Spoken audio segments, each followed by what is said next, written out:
চট্টগ্রাম কক্সবাজার পার্বত্য চট্টগ্রামের 23টি আসনের মধ্যে 21টিতে জয় পেয়েছে বিএনপি, 2টিতে জয় পেয়েছে জামায়াত। চট্টগ্রাম জেলার 16টি আসনের মধ্যে 14টিতেই বিএনপি জয়ী হয়। কক্সবাজারের সব আসনেই বিএনপি জয় পেয়েছে। টাঙ্গাইলের 2টি আসনে বিএনপির 2 সহোদর প্রার্থী জয়লাভ করেছেন। টাঙ্গাইল 2 আসনে সাবেক মন্ত্রী আব্দুস সালাম পিন্টু এবং টাঙ্গাইল 5 আসনে সুলতান সালাউদ্দিন টুকু বিজয়ী হন। 2 আসনেই তারা বড় ব্যবধানে জয় নিশ্চিত করেন। এই নির্বাচনে ভোটারদের উপস্থিতি ছিল উল্লেখযোগ্য।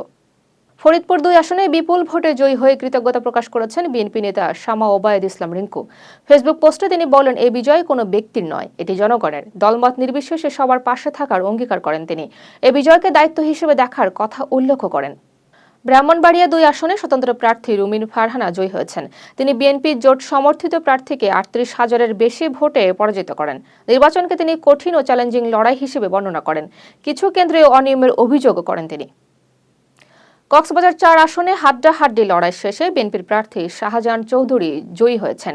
তিনি 1549 ভোটের ব্যবধানে প্রতিদ্বন্দ্বীকে পরাজিত করেন। এই জয়ের মাধ্যমে তিনি পঞ্চমবারের মতো সংসদ সদস্য নির্বাচিত হলেন। পোস্টাল ব্যালট সহ মোট 116টি কেন্দ্রের ফলাফলে তার বিজয় নিশ্চিত হয়। এই আসনে মোট ভোটের হার ছিল প্রায় 68%। নির্বাচনটি ছিল অত্যন্ত প্রতিদ্বন্দ্বিতাপূর্ণ। বরিশাল 3 আসনে বিএনপির প্রার্থী অ্যাডভোকেট জয়নাল আবেদিনের কাছে পরাজিত হয়েছেন এবি পার্টির সাধারণ সম্পাদক ব্যারিস্টার আসাদুজ্জামান ফুয়াদ। তিনি প্রায় 21,000 ভোটার ব্যবধানে হেরে যান। 126টি কেন্দ্রের বেসরকারি ফলাফল বৃহস্পতিবার দিবাগত রাতে ঘোষণা করা হয়।